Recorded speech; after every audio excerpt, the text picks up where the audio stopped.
Hey everyone, today I'm going to unbox and give you my first impression of the Huion Canvas Pro 24 4K pen display. First of all, big thanks to Huion for sending this review unit over. By the way, this is just one of 3 24-inch pen displays Huion has launched.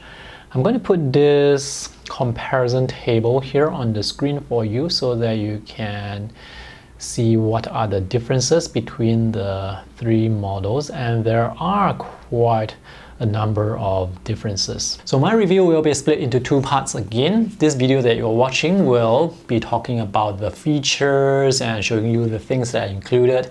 In the full review, I will talk more about the overall drawing experience and let you guys know if I have discovered any glitches with some of the drawing software that I use, show you what you can do with the driver, and give you my overall recommendation. Alright, let's take a look at what's inside. Looks like everything is packed quite securely. So these are all the cables. We have full-size HDMI to full-size HDMI, USB Type A to USB-C. Huion did not include the 3-in-1 cable that's included with their other pen displays, so the cable is split into HDMI, USB, and this power cable and adapter. Next, we have this USB-C to C cable. If you buy the pen display direct from Huion's web store, you should be able to choose the country-specific plug for your country. Inside this plastic packaging, we have a microfiber cleaning cloth, the quick start guide, and one artist glove. This is the Huion PW517 pen, which is also the same pen that's included with the Huion Canvas Pro 16 4K pen display. Looks good, build quality is solid, it's very sensitive, it's not powered by battery, so no charging required. 2 side buttons here are customizable. The rubber grip is comfortable to hold and it provides an excellent grip, although this will attract dust quite easily. The pen nib has no movement, it doesn't go in and out. This pen supports tilt sensitivity and slightly over 8,000 levels of pressure sensitivity. Based on my experience of using this pen with other Huion pen displays, I can tell you this pen is very sensitive, has minimal initial activation force. This is the pen stand, so you can put the pen horizontally or vertically on this. 10 replacement nibs are included, and that is the nib remover. Huion has included the mini Qidao KD100 with this pen display. This is a USB-A to USB-C cable for charging the built-in battery inside. And this USB Type A wireless receiver. The pen display doesn't come with any physical shortcut buttons or hotkeys, so this can be quite useful.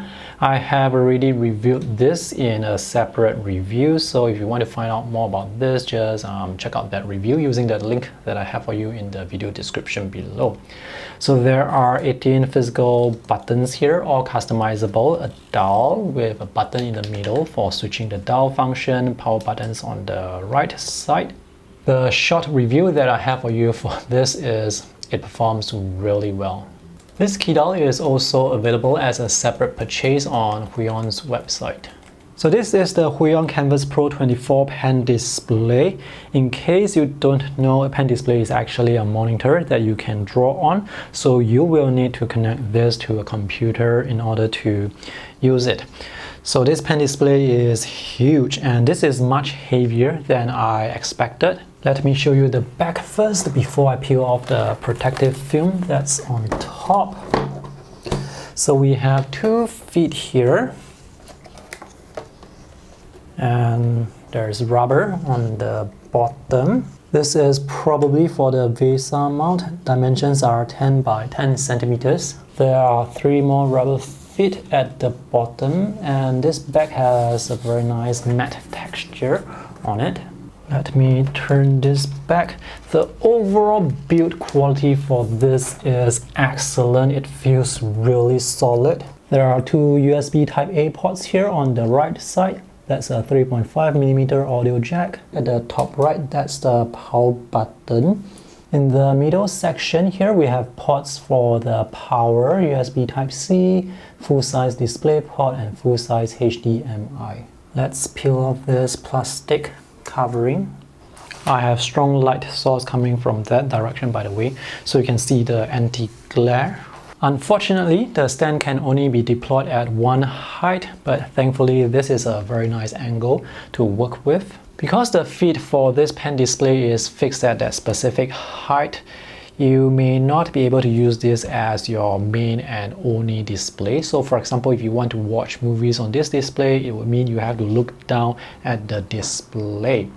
So if you want to prop this up, you may want to get a VESA arm.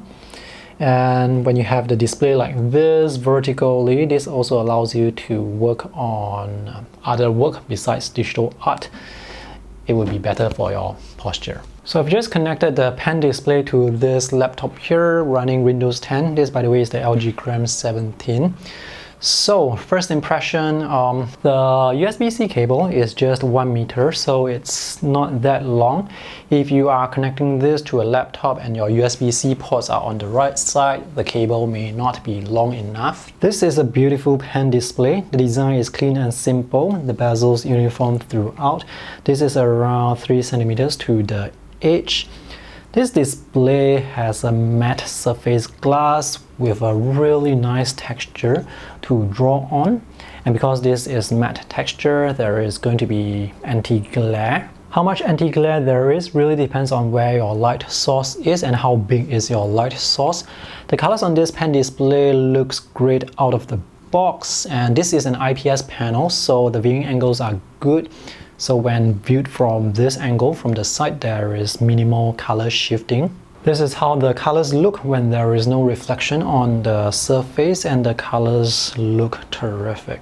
The main selling point of 4K resolution is because there are so many pixels, it's going to make your visuals look really sharp, very detailed, and you can get a lot of canvas space even after you put a lot of palettes on the side here.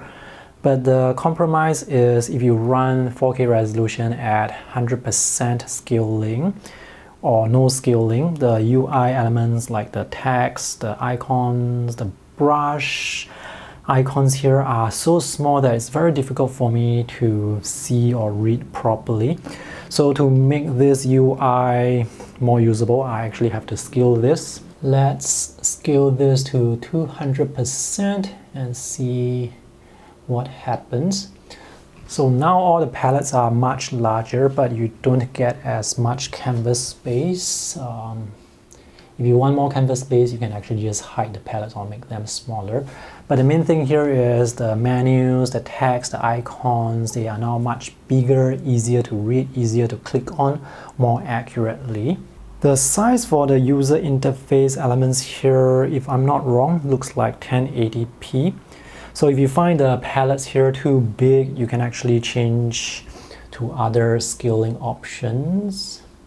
So I'm going to change it to maybe 150% to see how it looks. So this is 150% scaling. The palettes are now smaller, but the text, the icons here, they are still big enough for me to see properly and click accurately. So this is perhaps the scaling I will want to use on this 24-inch pen display. When working from one arm's length away, all the visuals are going to look really sharp and the text will look very sharp as well. Because the surface is matte textured, the image quality is affected by this grainy look. This will have slightly more grain compared to a typical computer monitor with a matte surface. So this is the compromise you get with a matte textured surface, and between this versus a glossy display, I would take this any day because the surface is really nice to draw on. This is how the pen sounds on the surface.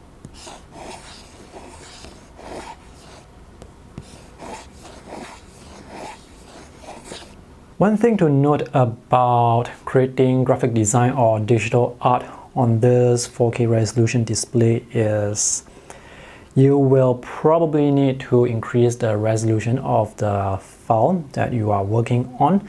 So for example, with this, oh, by the way, this is not a touch screen. So for example, with these scans, I actually scanned them at 600 dpi, which is great because now when I view it on this 4K resolution display, everything looks really sharp. However, if I were to scan them at 300 dpi, if I blow them up to fill the screen, the image, the scan will actually look pixelated because there is not enough resolution. So for example, with this wallpaper that I have downloaded, this wallpaper is actually not in 4K resolution, and I can see this wallpaper is not that sharp. This 24-inch drawing surface area feels quite massive to me, so if you don't actually need to have such a big area to draw on, you can consider the smaller Huion Canvas Pro 16 4K. The difference between that and this is the scaling options available. So for example, with this, you can actually scale the user interface at 150%, and all the UI elements, the palettes, they are still going to look quite big.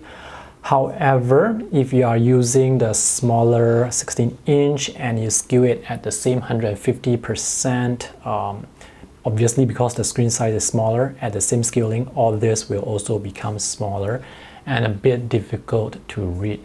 You know what? I'm going to create a video comparing the 16-inch 4K versus the 24-inch 4K in a separate video, so do subscribe to my channel and watch out for that video when it's out eventually. Oh, another thing I want to say is you will definitely need to have a computer with a graphics card or integrated graphics that is powerful enough to drive 4K at 60 Hz smoothly. So I've tested this with my old MacBook Pro from 2015. When it comes to drawing lines, it feels sluggish. So here it's much smoother. If you are not sure whether your computer is powerful enough to drive 4K smoothly, I don't really recommend you buy this pen display because it's quite pricey. Only to find out later that you are experiencing sluggish behavior, then you may have to return the pen display or upgrade your computer. My guess is any computer from 2018 onwards, they should be able to run 4K smoothly. That's just my guess. Let's test pressure sensitivity.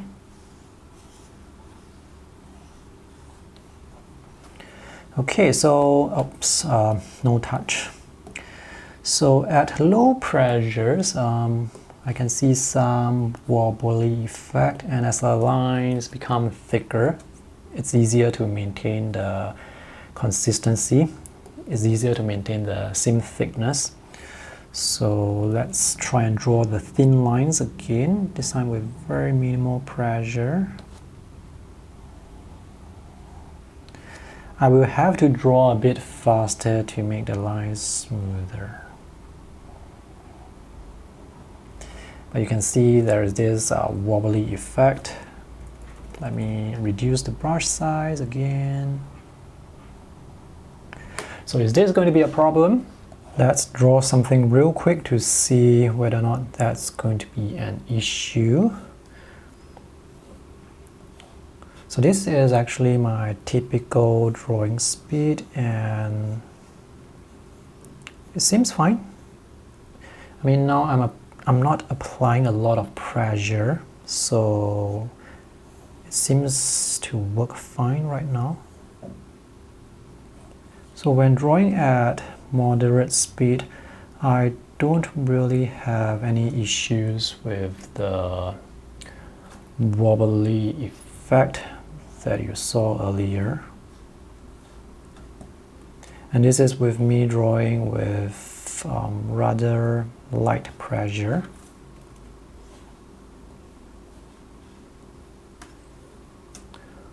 So yeah, I don't have any issues with that. This pen display is laminated, so there is no gap between the pen tip and the line that you draw. So when drawing, it really looks like the line is appearing directly beneath the pen tip. And because there is no gap between the pen tip and the line, there is no parallax. Let's see how the lines taper. So the lines are able to taper quite nicely, quite gradually. This is good. Cursor tracking is quite accurate. until you reach the extreme edge, and that is where the cursor will stray about 2-3 pixels to the edge. But I've never had any problems clicking on things by accident. For pens that have problems with initial activation force, it's difficult to get lines to taper smoothly and gradually like this. So those pens that have problem usually will taper like this with a very abrupt taper. So the tail will not be this smooth. So this is actually pretty good performance. This is me drawing with minimal pressure again. It's not easy for... This is me drawing with minimal pressure again. It's not easy to maintain consistent pressure when you are drawing with a very light touch. So if you press down harder, it's easier to maintain the pressure to get those uniform lines, like what you see here. But if you draw with a really light touch, the thickness of the lines will definitely wobble slightly, unless you are drawing like really quickly. This is quite a sensitive pen. I don't have major issues drawing with this.